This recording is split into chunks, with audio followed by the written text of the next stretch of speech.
just on the second day. So I thought that let's use AI for that. I started using ChatGPT. It was interesting, it was good, but the problem with ChatGPT is, and why I went to start using RAG, is because ChatGPT, it's trained till last year's data. It doesn't have latest information. So if there's any new eatery place that has opened up, I would not be able to know about it. And also it would be interesting because I had never worked on RAG before. So that was why not ChatGPT. Then why not fine-tuning LLM? Because we keep hearing about it that it could be fun to like fine-tune LLM. It could be more specific to what you're looking for. But why not? Because it's super expensive and it requires a lot of data. And I'm not a corporate, so I can easily just use a very small data as per my specific use case. That's why RAG. And with RAG, you have a lot of flexibility, and in terms of data, in terms of requirement, you want to like add on to top of it, test a lot of use cases.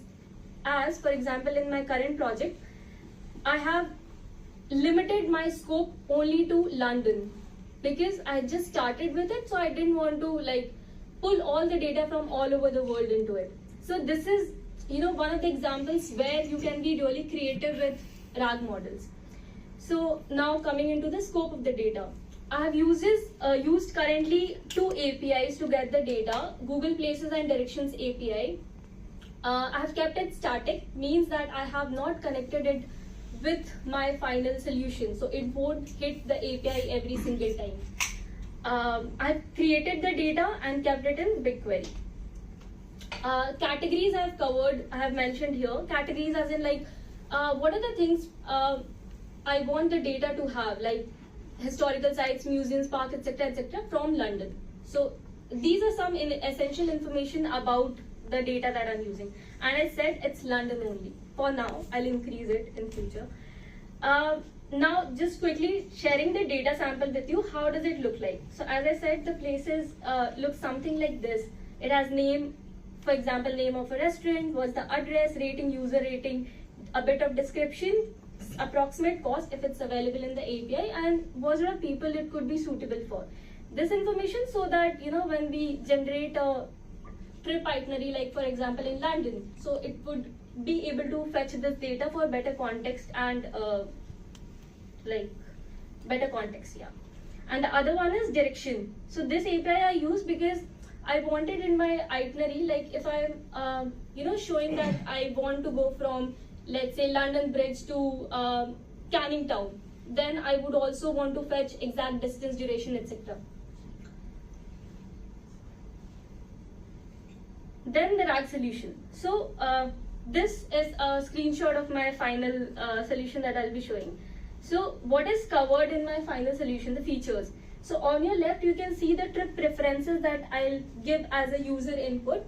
So currently it's hard-coded to London. You can put the number of days, choose option which I'll show later. It doesn't have it in screenshot. Like interest, what you can choose, like walking, basically a list of interests. I don't remember now, I'll show you later. And then preferred transport mode, which is like walking, public transport, driving, etc. And budget, which I have hard-coded in the backend, like what do I define as low budget, high budget, approximate ranges. And then who is it suitable for. And on the right, it shows how your itinerary will come up. The structure, I had experimented a lot with it, but this looked fine to me because it's like very structured in bullet points, etc. Hence. Now I'll show you a quick demo if it works. Yes. Okay. So this I haven't deployed. This you can see it in running locally on Streamlit. Streamlit, just for context, is a website where you can host your data apps. I haven't moved it to cloud currently, so it's running from my local. So I have just put in values like London, 2 days, entertainment, shopping center, beaches as my interest, and walking, and medium as the budget, and let's say check only for family. And let me do generate itinerary.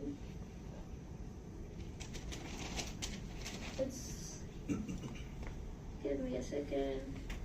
Okay, this is what I thought So it's not working right now. And that's why I had this ready. And I also have a downloaded. Give me 1 second.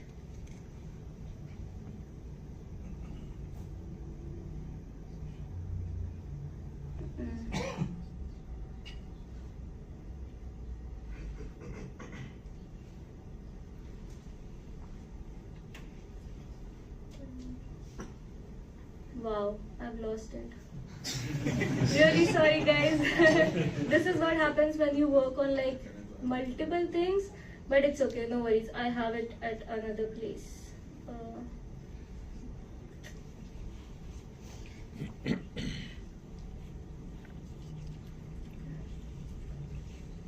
Where is my? I have it here as well. Hopefully this will work. Yes. Really sorry for the delays. Okay.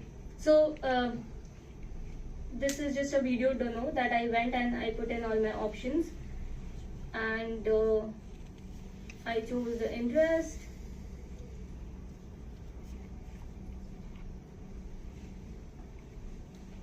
Maybe I'm looking for something specific. Okay, hiking, libraries, sports venues. So I have just added 20-30 of them, and yeah. Okay, so I think it got cut in between. Okay, my bad. It's not opening up. It's no. Okay, so it's not working, but it's fine. When I share the code with you on GitHub, you can pick it up from there and you can run for yourself. It will work. If not, I'll send you my LinkedIn link. You can message me there. But this is what it will show up, like London itinerary planner, day 1 in this format, like morning, afternoon, evening, and like night they'll show an accommodation information. Then day 2, since I've asked for 2 days, it will show a similar format, and towards the end it also shows approximately how much will be the total cost for the whole trip. So that's that demo, not so perfect. Let us go back to this. Yes. So I'll also be sharing my GitHub link where you'll be able to check the code and like experiment for yourself. Let's get into how did I build this. So this is the generic process of how a RAG along with LLM works, right? We feed a prompt and query into our machine. The query goes into the RAG setup, this area of the flow. It will check respective to your query that what should be the most relevant information from our data. In this case, it will be places and directions data. It will fetch whatever, for example, if you're looking something for 2-day trip in London, it will go into the data, fetch related information, come back to your machine. It will get that relevant information along with your prompt and query, and will go into the LLM. What we are using is OpenAI 3.5 model. So, and hence it will generate the response that you saw on the demo page. Now moving ahead. I'll specifically tell you like in the RAG model, what are the things that we went through here. So as I mentioned, I got the data from the API, stored it in BigQuery, and these are the 6 steps that I performed. Like standardize your data a bit, chunking is done to break down your data into smaller documents. Then I chose an embedder model, so I went through 3-4 different options. I looked into OpenAI, SBERT, and use models. And why I chose OpenAI is because it worked really well on a couple of things. So the validation metrics I used here is like, checked the completeness of the data. How is my response looking like? Then I checked that is it logical enough. Then I checked for the perplexity score to guess that if our model is confident enough on the response that it is providing. But the most importantly, you'll need to do manual checks, which I didn't think initially. I was like, I'll just calculate some metrics and it should be done.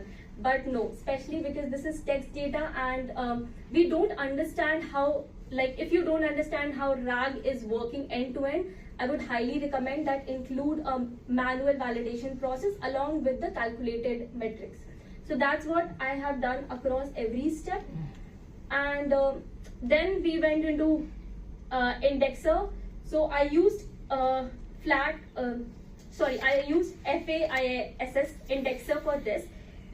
Specifically because my data is really small and I didn't want to use any complicated model to cost me a lot or take a lot of time, and that's why I used this model. And when I tested on the 3 different types of FAS models like flat, HNW, and there's another one I added in the code, flat came out to be the most useful one on the basis of the similar metrics that I defined, like the completeness, accuracy, perplexity scores, these ones, and the manual validation. Then I chose retriever as fast. Questions? We got some maybe microphone. Is it actually mine? Oh no, you're joking. Okay. My question is, the data that you collected, was that from Google Places?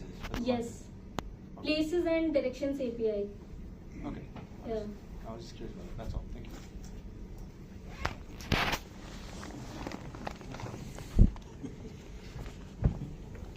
Thank you. Hi. Regarding the data, I'm just interested how you ingested the spreadsheet data. Did you convert that into string and then chunked it, or how did you ingest the spreadsheet data itself?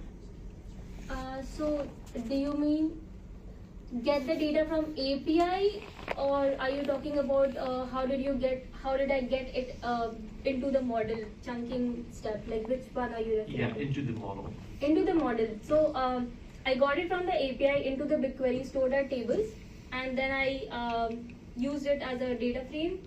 Like you can use your Google API client library, right, to fetch it from BigQuery into Python data frame, and then I did the chunking.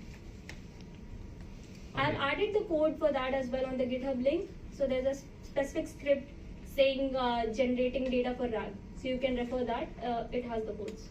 Okay, got it. Thank you. So my question is, how did you? I'm sure you say you're still working on this. You're going to optimize the code, right? So the question is, how when you set up this whole thing, like, did you get to measure the performance based on whatever system we're going to be using to run this stuff?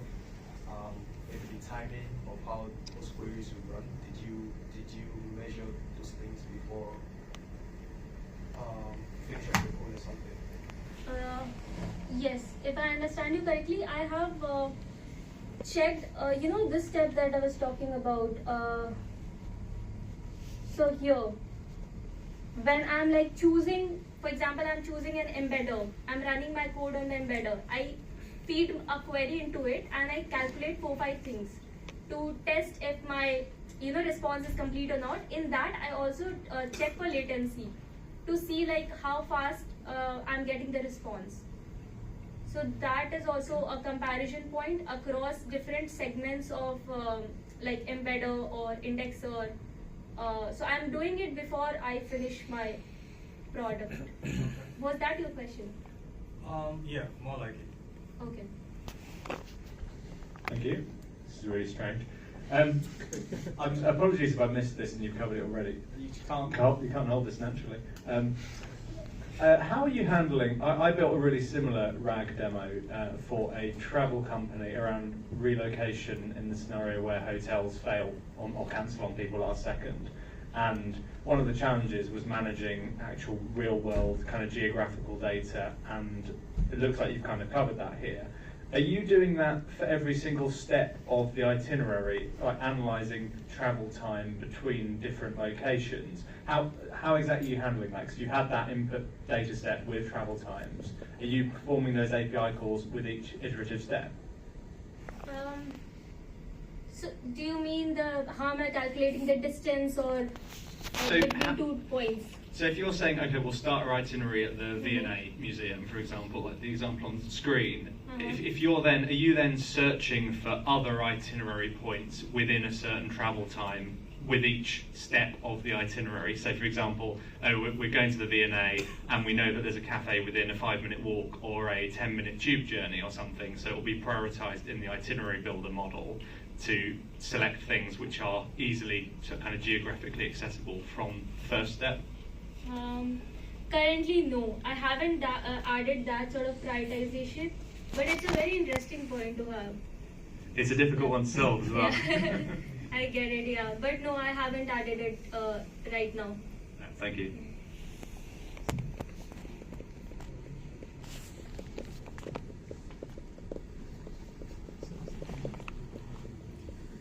Hello, thanks for your talk.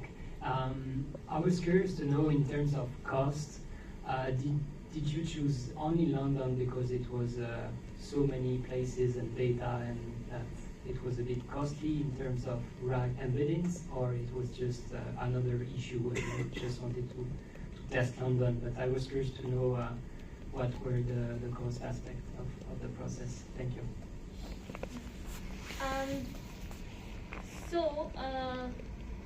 I chose London because I started with UK and Europe, but it was taking a lot of time and of course cost associated with it to get the data.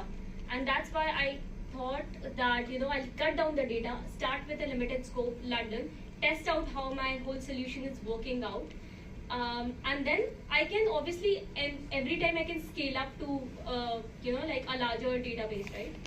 But it would definitely have costed more, because like even in this one, like from BigQuery GCP side, pulling the data from Places API, it didn't cost me anything. Like it was like negligible. But from running all the embedding models and other things, it did cost me, but again, it was not a lot. It was, I would say, under $50, wasn't much. If I would have increased it to, let's say, UK or Europe, definitely it would have costed me at least like $100 to $500. Yeah.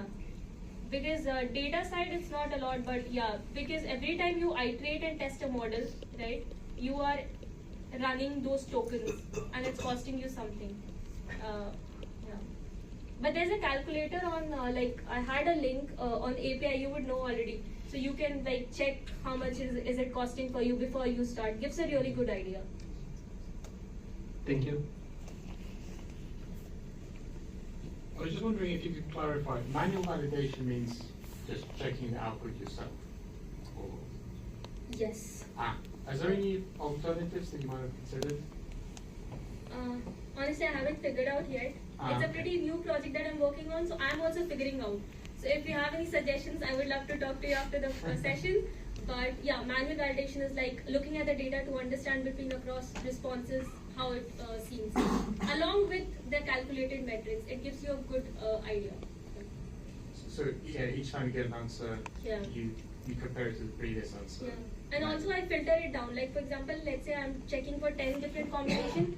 I'll filter it down on the basis of calculated metrics. Let's say the top 3 or 4, and then I'll do a manual assessment to see how it is working. I think initially it's needed more, especially when I'm trying to understand how this whole thing is working. Once you're more confident how it's working, like maybe the manual process can be reduced or you can automate it in some way. Thank you. Yeah, mine's a similar question about how you check the consistency of response, the sort of stability of the response. And I was thinking, one possible way that I've been looking at is cosine similarity of the embeddings. So actually looking at the embeddings and comparing the cosine similarity. So not distance, but the similarity, so the sort of semantic meaning of the output, but also of where it searches in the database. Okay. If that makes sense. And that's giving us some good metric that isn't human evaluation. I think is quite useful. So looking at the embeddings as opposed to, I mean, what other metrics? You mentioned you used other metrics, but I wasn't sure what they were. So I was checking with like the relevance code, if there are missing keywords that I'm already providing in the query. Then I was checking for perplexity score, if it's like how high or low it is, and the completeness of the response, these sort of things. Yeah, they're kind of known metrics. Yeah. just- So you mean you are calculating a different like distance-wise metric to understand like how Yeah, good but- is the embedding? But cosine similarity as opposed to Euclidean, because Euclidean doesn't talk Yeah. about those lines of meanings, but Mhm. that was that.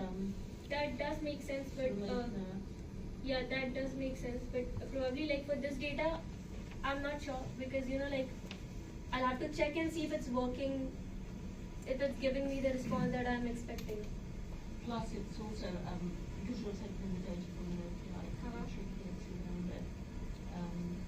Why would you say it is it? But you could, well, you'd have to sort of like, you'd have to put that stage in, you could put in the next stage in as well into your code, if that makes sense. An additional process you mean step in the code? Yeah, sure, after it comes into your database. Yeah, I mean it's a good suggestion.